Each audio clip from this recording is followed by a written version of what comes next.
নমস্কাৰ, মই আজি আপোনালোকক মৃগী বেমাৰৰ বিষয়ে কিছু কথা ক'ম। মৃগী বেমাৰ আমাৰ ব্ৰেইনৰ ভিতৰত যেতিয়া এক্সেছিভ ইম্পালছ জেনেৰেশ্যন হয়, ইয়াৰ ফলতে হয় আৰু এই প্ৰব্লেমটো বহুতো কাৰণত হ'ব পাৰে। যেতিয়া এই ইম্পালছবিলাক আমাৰ শৰীৰৰ বিভিন্ন অংশলৈ নাৰ্ভৰ থ্ৰুৱেদি গুচি যায়, সেই সময়ত শৰীৰৰ কোনোবা এটা অংশত নহ'লে সমগ্ৰ শৰীৰত খুব জোৰকৈ জোকাৰণি আৰম্ভ হয়। অকল জোকাৰণি আৰম্ভ হয় এনেকুৱা নহয়, কোনো সময়ত জোকাৰণিৰ বাহিৰেও অন্য কিছুমান লক্ষণে দেখা দিয়ে। আমি সাধাৰণতে এইবিলাক মন নকৰোঁ।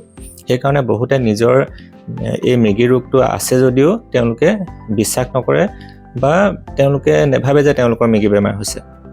বহু সময়ত দেখা যায় যে কোনো এজন লোকে যেতিয়া কাম কৰি থাকে বা কোনোবা এজন ষ্টুডেণ্টে যেতিয়া কিতাপ পঢ়ি থাকে, সেই সময়ত এফালে লাগি এটা ছাইডলৈ চাই থাকে। এইটো এটা মৃগী বেমাৰৰ লক্ষণ হ'ব পাৰে।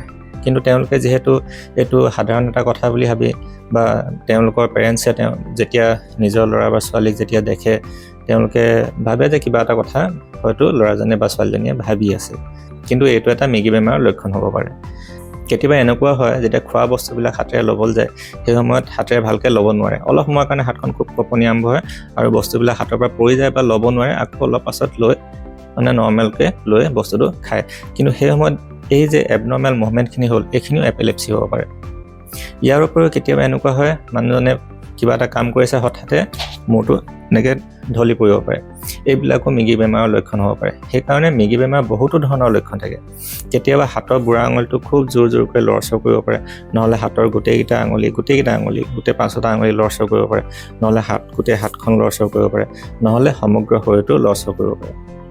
এবিধ খুব কমন এপিলেপচি হৈছে যাক আমি জেনেৰেলাইজ টনিক ক্লনিক চিজাৰ বুলি কওঁ। ইয়াত কি হয়, সাধাৰণতে প্ৰথমতে মানুহজনৰ গোটেই সমগ্ৰ শৰীৰটো ষ্টিফ হৈ যায়, খুব টাইটলি ষ্টিফ হৈ যায় আৰু তাৰ পাছত লাহে লাহে মানুহজনৰ শৰীৰত জোকাৰণি আৰম্ভ হয়। এইটো সাধাৰণতে খুব কমনলি দেখা যায় আৰু এনে হ'লে মানুহজন মাটিত ঢলি পৰে বা বিচনাত থাকিলেও বিচনাত ঢলি পৰি খুব জোৰকৈ শৰীৰটো জাৰ্কিং মুভমেণ্ট ষ্টাৰ্ট হৈ যায়। এনে হ'লে মানুহজনৰ শৰীৰত বিভিন্ন অংশবিলাক ইনজুৰি হোৱাৰ চান্সেছ থাকে। এই সময়ত আমি মানুহজনৰ ওচৰলৈ আহি জুম বান্ধি দিব নালাগে। মানুহজনৰ ওচৰে পাজৰে যিমানবিলাক বস্তু বাহিনী আছে সেইবিলাক আঁতৰাই দিব লাগে, যাতে মানুহজনে যেতিয়া জাৰ্কিং মুভমেণ্ট হৈ থাকে মানুহজনৰ, সেই সময়ত যাতে সেই বস্তুবিলাক তেওঁৰ ওপৰত নপৰে বা তেওঁ যাতে ইনজুৰি নহয়, সেইটো আমি খুব ভালকৈ মন কৰিব লাগে।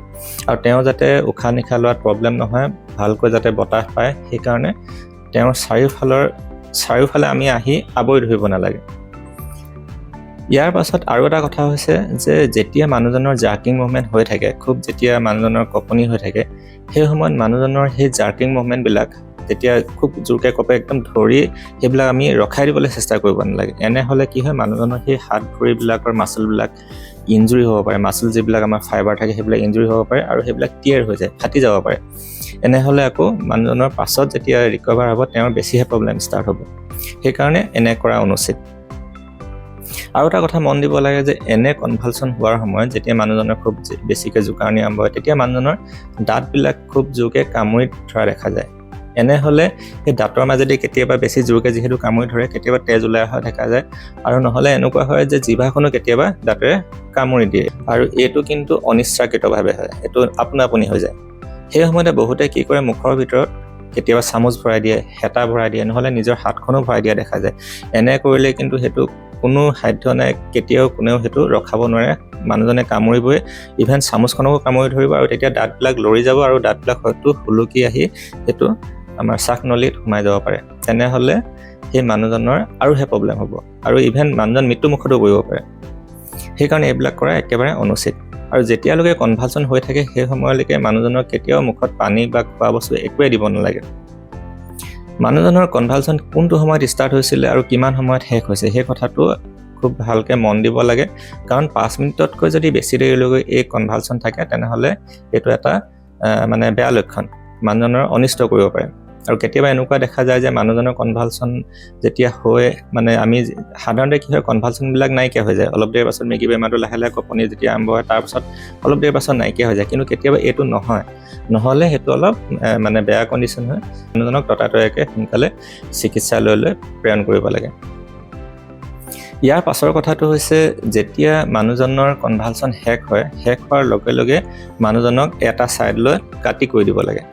কাটি কৰি দিব লাগে আৰু মানুহজন যেনেকৈ আমি কাটি হৈ এফালে শুই দিওঁ তেনেকৈ কৰি দিব লাগে আৰু মুখখন এটা ছাইডত যাতে মুখখন অলপ তললৈ হৈ থাকে যাতে মুখৰ ভিতৰত থকা যিবিলাক চিক্ৰেশ্যনছ আছে লেলাৱতি আছে বা যেতিয়া কামোৰ খাই জিভাৰ পৰা ওলোৱা তেজখিনি যেতিয়া মুখত জমা হৈ থাকে সেইখিনি যিহেতু শ্বাসনলীত যোৱাৰ চান্সেছ থাকে সেইকাৰণে সেইবিলাক আমি যাতে নহয় সেইকাৰণে মানুহজনক ছাইডলৈ এনেকৈ কাটি কৰি শুৱাই দিব লাগে যাতে সেইবিলাক মুখৰ পৰা বাহিৰ হৈ যায়। আৰু এটা কথা মই আপোনালোকক ক'বলৈ পাহৰিলোঁ, যেতিয়া শৰীৰটো খুব জোৰকৈ জোকাৰি থাকে, জোকাৰণি যেতিয়া আৰম্ভ হয় মানুহজনৰ মূৰটো খুব জোৰকৈ জোকাৰিবলৈ আৰম্ভ কৰে।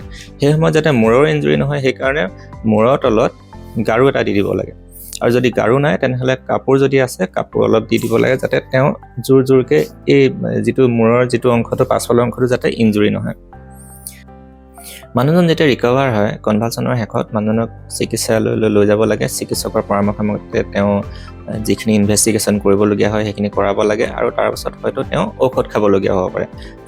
ইয়াৰ পাছত আৰু কেইটামান সাৱধানতা অৱলম্বন কৰিব লাগে, যেনেকৈ এনে যিবিলাক ৰোগীৰ মেগী বেমাৰ আছে তেওঁলোকক জুইৰ ওচৰত থাকিবলৈ দিব নালাগে, তেওঁলোকৰ ওচৰত সদায় থাকিব লাগে আৰু তেওঁলোকক মেচিনেৰী কামবিলাক কৰিবলৈ দিব নালাগে। যেনেকৈ মেচিনেৰী কাম বুলি ক'লে মই ধৰি লওক কিছুমান ড্ৰাইভিং কৰিব নালাগে বা অন্য ধৰণৰ যিকোনো মেচিনৰ ওচৰত কাম কৰিবলৈ দিব নালাগে।